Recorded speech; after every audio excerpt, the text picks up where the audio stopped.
Alrighty, what is going on, everybody? My name is Blitzwinger, ladies and gentlemen. It is another Friday, which means it is time for another WWE 2K16 Universe Mode episode right here on the FanBoyPotion channel. We are literally 1 week away from our next pay-per-view, which is kind of crazy to think. Like, we are literally around the corner for Payback. That's going to be bananas. That is going to be a heck of a show, and it certainly has started to come together. I mean, you know, we've got our Tag Team Championship match set, which will be, of course, the New Day defending again against Stardust and Goldust, so we'll see how that goes. Roman Reigns and Brock Lesnar will be headlining the event.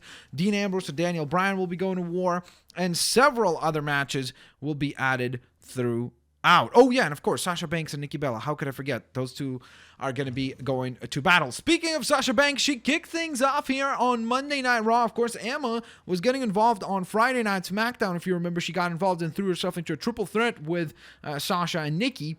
She was very, very impressive in that match, and she said that she would have secured the victory if Sasha didn't just cheaply take advantage of it, but Sasha Banks grants her a match, I should say, here tonight.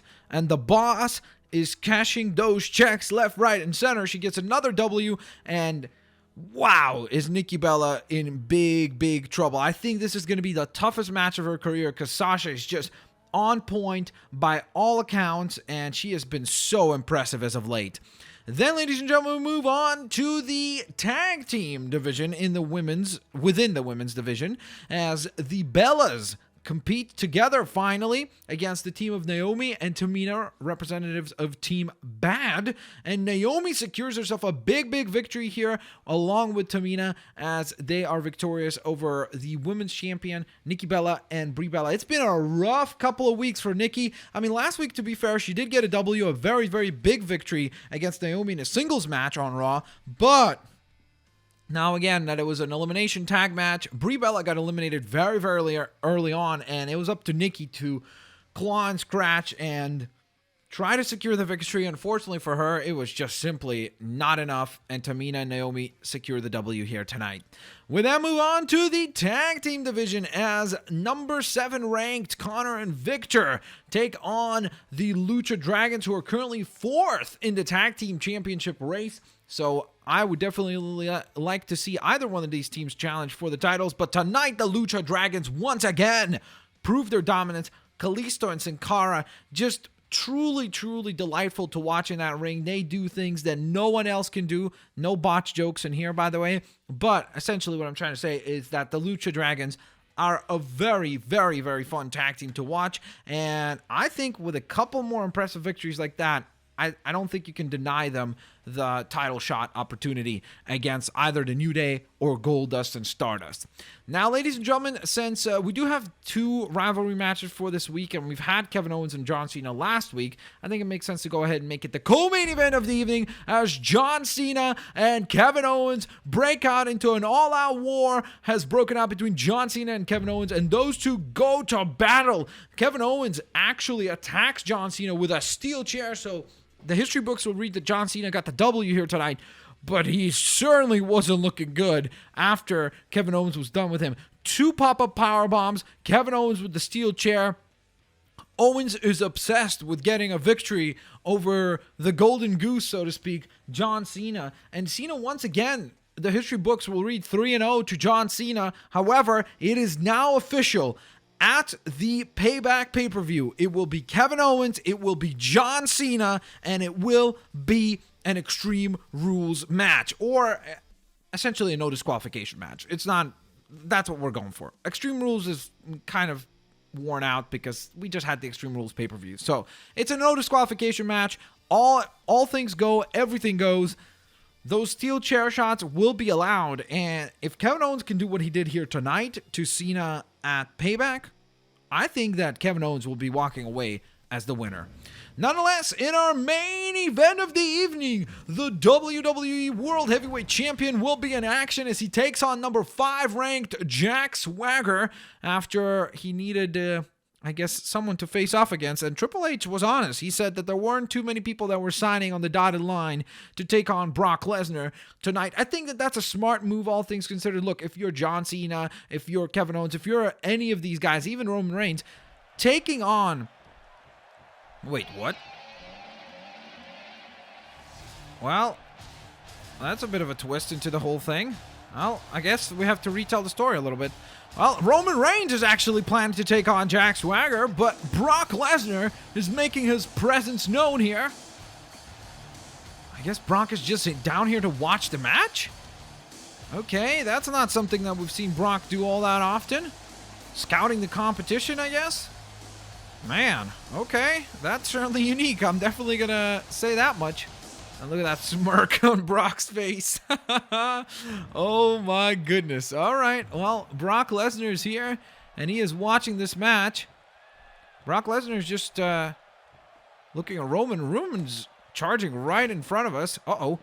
Oh! Jack Swagger with a big right hand to Brock Lesnar. No, it's Brock getting a hold of Jack.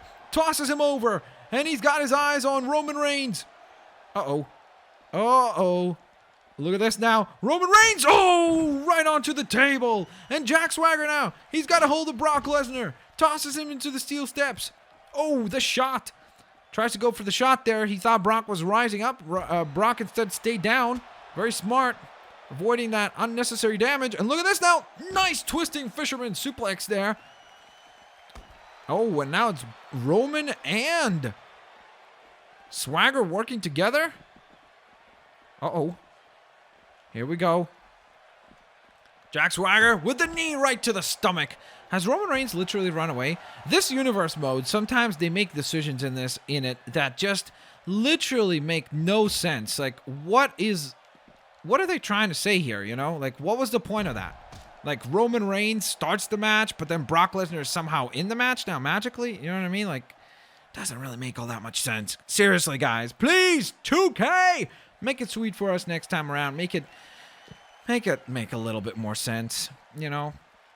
That'd be pretty awesome. Oh, nice right hand. But now Brock Lesnar has had enough. Slaps Jack Swagger and the big belly to belly. And look at this now. Brock Lesnar and Roman Reigns. There's almost kind of a showcase here of Brock Lesnar showing Roman what he can do to the competition. And Brock Lesnar is just enjoying the fact that he's able to just completely manhandle Jack Swagger here. And look at this, time after time with that running side slam. And what's Brock thinking here now? Oh, big right hand though. Jack Swagger trying to generate some offense and the big clothesline as well.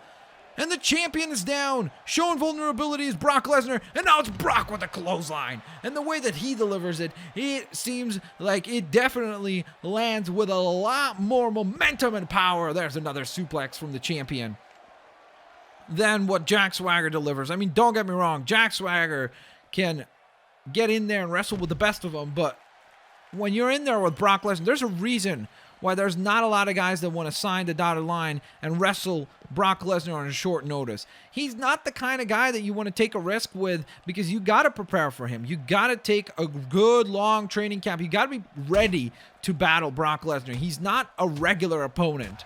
He's not just a guy that you can walk into the ring and be surprised by and wrestle him because you're going to get destroyed. It's Brock Lesnar. He's a beast for a reason. Big clothesline again by Brock. And he is just going to town now on Jack Swagger. The German suplex. And then the German suplex again. My goodness, that was too close to those steel steps. And the release suplex on that one. And Suplex City is definitely thriving. The residents of Suplex City are increasing with each month, it seems like. Uh-oh. The big shot right to the temple. Uh-oh. But now it's Brock Lesnar getting sent into the table. Uh-oh. Countered with a big knee. Brock Lesnar beautifully done there by Brock. And what's he thinking here? Uh-oh. He's got him on the table right in front of us here. Brock Lesnar's got him on the table. And look at this. And look at this. Oh my God, the F5. The F5 by Brock Lesnar. And even he takes some damage there. My goodness, Brock Lesnar just unleashing that monster, that beast on Jack Swagger by all accounts. And look at this now, Brock. What's he thinking here? He's got a hold of Swagger, sends him back into the ring. The big shot right across the temple and the boot across the face. Nothing technical or fancy, but just delivers the shot. And now it's Brock Lesnar in this match. One. Oh, the rope break. And Brock cannot believe it. Brock is furious. Oh, no, no, no, no, no. That might have been the worst decision that Jack Swagger has ever made. Brock Lesnar's got him up. And these two are going at it now. Roman Reigns, though, he's out on the outside. And look at this now. Jack Swagger, the attack from behind, takes advantage. The opportunity, the timing that is created by Roman Reigns. He's able to generate just enough time for Jack Swagger to potentially have an advantage and take some shots here. Oh my goodness, at Brock Lesnar. Good luck. Good luck to you, my friend. You are going to need it. Brock Lesnar's got him up, and down he goes again. And Brock is just putting on a clinic. I think this is really more so than anything about sending a message to Roman, sending a message that you couldn't have done this to him here tonight. Because don't forget, this match was supposed to be Roman versus Jack.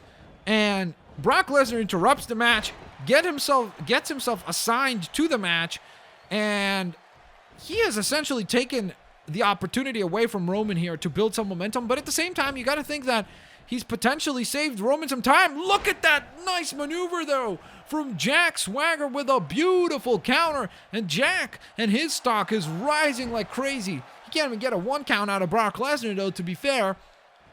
Uh-oh, and Jack Swagger just cannot keep up. I just don't think he can do what Brock Lesnar is able to do on a consistent basis. He's got him up, and he's going to drive him down. Oh, counter, though. Swagger. Uh-oh. The gut wrench powerbomb. Bam! Nicely done. He nails it. He's got to get the cover, and he might pin the champion here. He might pin the champion. That would be huge for him. That would be huge. And the kick out at 1. The kick out at 1 after Jack Swagger utilizes his most dangerous weapon by all accounts. Brock Lesnar eats it for lunch and walks right through it like a train, like a truck. Just walks right through the best possible thing that Jack Swagger can hit him with. And look at this, though. What's Brock thinking? The big knee. And he's going up top. Oh, no, no, no, no, no. Look at this big elbow by Brock Lesnar right to the heart of Jack Swagger. And Brock Lesnar is going for some big again. What's he going for? Oh, counter. Got the German. And a nice counter there. Beautifully done. Man, this is an instant classic between these two. I mean, this is reminding me of Brock Lesnar versus Kurt Angle. Not quite as competitive as those are, but Jack Swagger can definitely get there. Oh, my God. And Brock Lesnar just has had enough. The big shot there to Jack Swagger's back, and Brock is furious. Uh-oh. Brock Lesnar, I thought he was going for the chair, and I think that he hasn't realized that, or he realizes, sorry, that the referee was up already, so he did not really create enough time to grab a steel chair potentially. Brock Lesnar drops him on his head again. And at this point, I think he could probably end the match whenever he sees fit, but he just seems to want to toy around with Jack Swagger. I think this is really all about sending a message to Roman Reigns that you, again, would never be able to do this to the number 5 ranked guy in the company. And Brock Lesnar just does it, and does it with complete and utter destruction. I really, really am super impressed by what he's able to accomplish here. I mean, Jack Swagger gave John Cena a run for his money a couple of weeks back, if you recall. He did win that match, actually, with the assistance of Kevin Owens, but still did win the match. So, Jack Swagger's been on the up and up. But tonight, that train comes to a crashing halt after Brock Lesnar takes him to Suplex City, gives him a nice tour all around, and pins him 1, 2, 3. Roman Reigns try to get involved, try to get into the mental games, but Brock Lesnar is too much of a beast. Well, as you can see, I guess there was a dangerous attack there that they should have kept Roman Reigns down then instead of actually have him walk around. Again, it's weird what they're going for with this universe mode. I think that what should have happened storyline-wise, like if I had to book it myself in that scenario, Roman Reigns is scheduled to face Jack Swagger, right? The match starts up. The match does not start. Roman Reigns is making his way out to the ring. All of a sudden, Brock Lesnar charges in, suplexes him through the table, through the announce table, F5s him on the announce table, slides into the ring, forces the ref to ring the bell. He out-wrestles Jack Swagger. So essentially, he takes out Roman Reigns and beats the man that Roman Reigns was supposed to face here tonight. That's positive momentum for the Beast. So with that in mind, let's move on to SmackDown, where we open up the night with Rusev. Of course, he's been in a heated rivalry with Ryback. Tonight, he gets to compete against Bad News Barrett, again, a highly ranked competitor in the Intercontinental Championship rankings.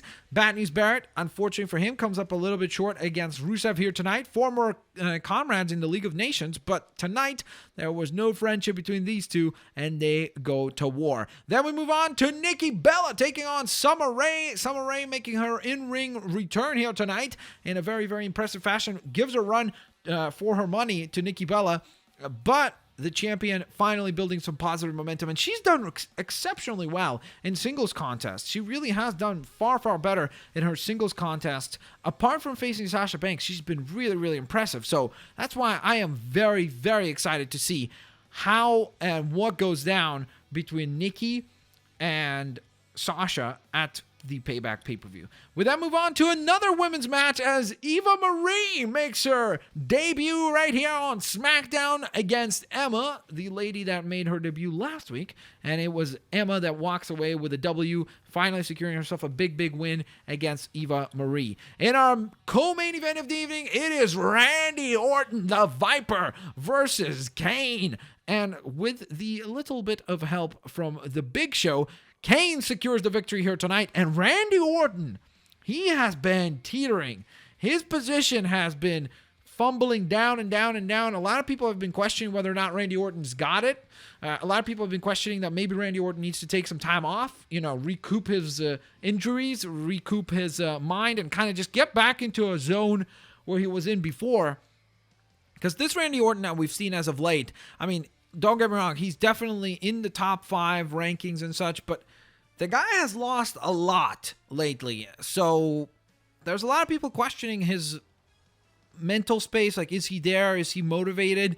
Is he lacking a motivation and everything? So we'll see what happens with Randy Orton. But tonight he suffers yet another loss in the co-main event of the evening. And now, ladies and gentlemen, it is time for the main event of the evening as Dean Ambrose and Daniel Bryan go to war once again here tonight. I really, really, really, really don't understand why the Universe Mode just keeps booking them over and over again against each other. It kind of becomes very difficult to explain it.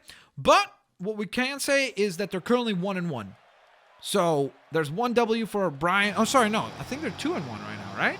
Yeah, they are 2-1. Dean Ambrose has 2 victories over Bryan, and Daniel Bryan defeated him last week.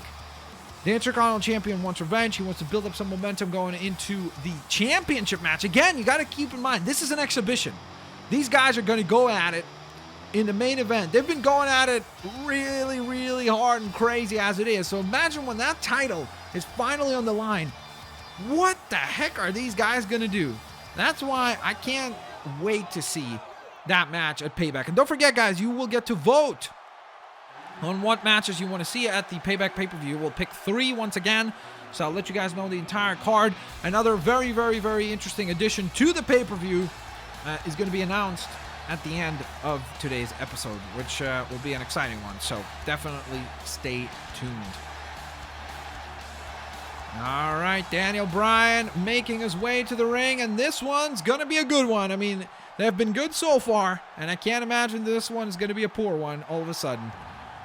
Whew. All right, here we go, ladies and gentlemen. Let's do this thing. Daniel Bryan opening up with a quick running lariat. I think the biggest story coming out of last week was the fact that Daniel Bryan was able to secure, my goodness, nice maneuver there, was able to secure those running knees finally and was able to land them with authority on multiple occasions. That was very, very, very, very impressive by Bryan. And many people were questioning whether or not he would ever be able to secure that thing ever again.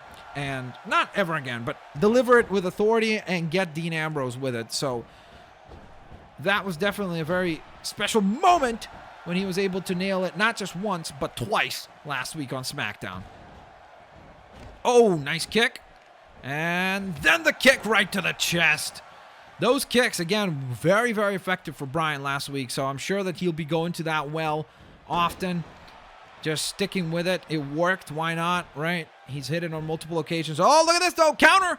And the inverted DDT delivered by Dean Ambrose. Nicely done. Beautiful counter by Dean, who now goes to work on the future challenger, Daniel Bryan. The current challenger, of course, the current #1 contender, let's put it that way, for that Intercontinental Championship that belongs to Dean Ambrose. Nice rushing leg sweep there by Dean. Stomps to the gut, which is very, very good. You cut out the oxygen. You start to take down the endurance of Daniel Bryan, which is one of his biggest weapons. You know, you start poking at that stomach, at that oxygen tank. You deplete it, and then Daniel Bryan is no longer able to wrestle the style that allows him to be so very successful in that ring. And I think Daniel Bryan realizes that, which is why he was very, very quick to counter and get back onto the offensive horse here.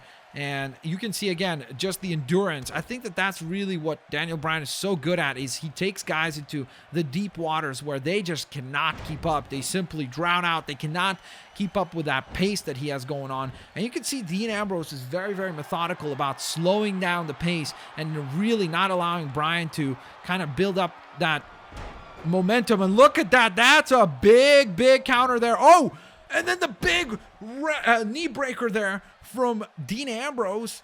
I guess he must have landed on his forearms more so than his face. Looks a lot worse than it actually ended up being. He was able to recover off of that pretty quickly, which was very, very impressive. Look at this now. Going after the leg. Very smart here by Dean Ambrose, because win, lose, or draw, working those legs is going to be something that he can then utilize in the championship match. Oh, nice cross body by Dean Ambrose. Beautifully done. Not much room there. Didn't think he would go for such a high-risk maneuver, but, you know, if there's one thing that Dean Ambrose does quite possibly better than anyone else on the roster, is being unorthodox. The guy is very, very weird and unique in his movements, shapes, the angles that he comes in with his attacks. It's very, very difficult to prepare for a guy like that. And I think Daniel Bryan would be the first one to vouch for that. I mean, he's had quite a hard time, I think, just figuring out Dean Ambrose. I think last week was a very, very big success for him. And in general, I think that these multiple matches favor Daniel Bryan, because he's very, very, very, very good at learning your opponents and your competition. And it looks like Dean Ambrose, not Daniel Bryan, is very good at that as well, because he gets a big, big counter there. Uh-oh. Back body drop. Nicely done. Man, these guys are going at it. This is a back and forth match. No one has really had any type of momentum either way. Like, we've had offense from both sides. Look at this. Ref, you got to keep an eye on that, man. Come on. Where is he? He's completely out of position. You can't do that. Dean Ambrose has already gotten a low blow advantage before. He got a lot of flack for that. My God, what a suplex by Daniel Bryan. That was beautiful. Wow, what a delivery on that move. That was just exceptional technique. That's one of those moments, you know, where technique shines and you just cannot beat great technique. And that was what we saw there. Nice takedown again. Beautiful counter by Daniel Bryan. Just showcasing some beautiful wrestling. There's Daniel Bryan here. Just a very, very, very technical approach against Dean Ambrose. And to be quite honest, I mean, I've spoken to Daniel Bryan before, and he has said that he felt like, oh, what a great counter. Mid-air dropkick to the chest. Beautifully done by Dean Ambrose.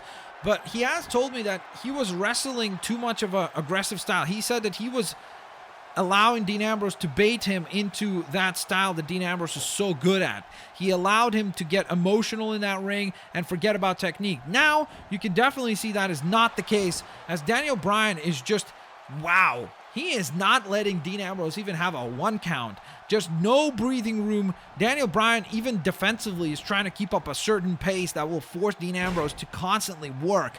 You force Dean Ambrose into a style that he's not particularly comfortable with. And I'm going to be honest, I don't think many guys are comfortable with wrestling this style, because there's very, very few guys that can keep this pace and keep up throughout the whole match. Your weapons become a lot more depleted and therefore a lot less effective. Like, that Dirty Deeds is definitely not as effective right now as it would have been early on in the get-go, because guess what?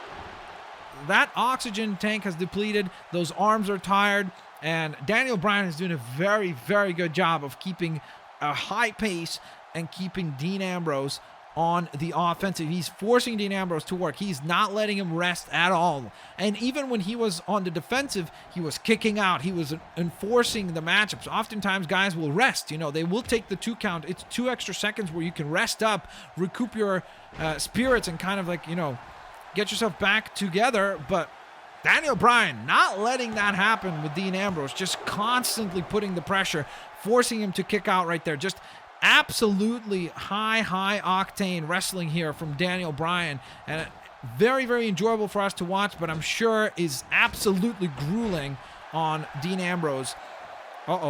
Dean though, he's signaling for that dirty deeds. He's got him. Double underhooks, and good night, Dean. Wow, Dean Ambrose might have got him there. Big mistake by Daniel Bryan. Big mistake. 1, 2. Oh my goodness, the kick out just barely by Daniel Bryan. Whoo. Okay, that was interesting. I really thought he had him there. The big knee. Daniel Bryan going up to the top rope. And he's coming down with the elbow right across the chest.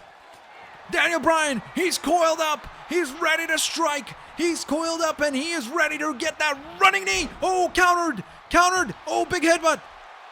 And the chop. And another headbutt. What's Dean Ambrose going for? He's got him up. That's a powerbomb. Oh, nicely done. Beautifully done there by Dean Ambrose. Oh, well, this is interesting. Oh, running knee right to the face. And Daniel Bryan is busted wide open. And Daniel Bryan with the big running lariat. He's fired up. He is fired up. That is one fired up individual, man. What's he doing here? He's got Dean Ambrose potentially in trouble. Here we go. Dean Ambrose sending him to the ropes. Quick counter. Nicely done. Goes for that running clothesline. Can he hit it? Yes, he can. Nicely done. And now Daniel Bryan, he has got Dean in big trouble here. Ooh, that was amazing. Dean Ambrose with a variation of that running knee. Right to the side of the head of Daniel Bryan, busts him wide open. But Daniel almost gets fired up by that. It's almost like he needed a little bit of that tension. And Daniel Bryan, he's setting up for it again. Can he hit it this time? Can he hit the running knee? Yes, he can. And Dean Ambrose is busted wide open as well. My goodness. Dean is busted wide open. Oh, what? Why didn't he go for the pin? That's what you go for there. Oh, the big shot. Daniel Bryan with the roll up. Referee down. 1, 2, 3. Oh my goodness, the roll up victory by Daniel Bryan. Whoo. Oh, what a sequence. What a sequence. Guys, the title was not even on the line. What the heck is going to happen at Payback? Dean Ambrose ain't having any of that. But imagine what these guys are tied. It's 2-2. Dean Ambrose has 2 W's. Daniel Bryan has 2 victories.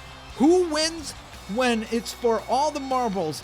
That's going to be interesting because we're going to see at Payback, Intercontinental title, Daniel Bryan, Dean Ambrose, who walks away as the winner. Let me know what matches you guys want to see at Payback. The card as it stands is as follows. Tag team division, we will see Stardust and Goldust challenge the New Day for those tag team championships. We already can confirm that it will be Big E and Kofi Kingston representing the New Day at the pay-per-view. Nikki Bella will be defending her women's championship gold against Sasha Banks, a new challenger from, of course, NXT developmental program. She has come up big time, delivering victory after victory after victory, and we will see if she can become the women's champion, defeating Nikki Bella. On top of that, the Intercontinental title once again will be defended by Dean Ambrose for the very first time against Daniel Bryan. It's gonna be a clinic. I cannot wait to see how that one goes.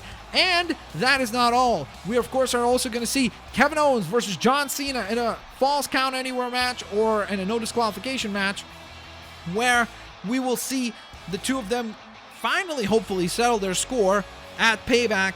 Cena definitely will be seeking that out, and when I say that, I mean Payback, at the Payback pay-per-view. And then we have Brock Lesnar versus Roman Reigns for the WWE World Heavyweight Championship. Now, with that in mind, I do believe we have tag team match, women's championship match, Kevin Owens versus Cena, Intercontinental Championship match, WWE World Heavyweight title match. We have one more match to be added to the card. Cesaro will finally get his hands on the leader of the Wyatt family, but it will once again be in a steel cage match. So there you go, guys. That is the entire card. Let me know what 3 matches you want to see. The other ones will be simulated on the show. As always, have an absolutely fantastic day. Leave a like, and I'll catch you guys next time. Peace out. See you later, alligators. Bye-bye, everyone.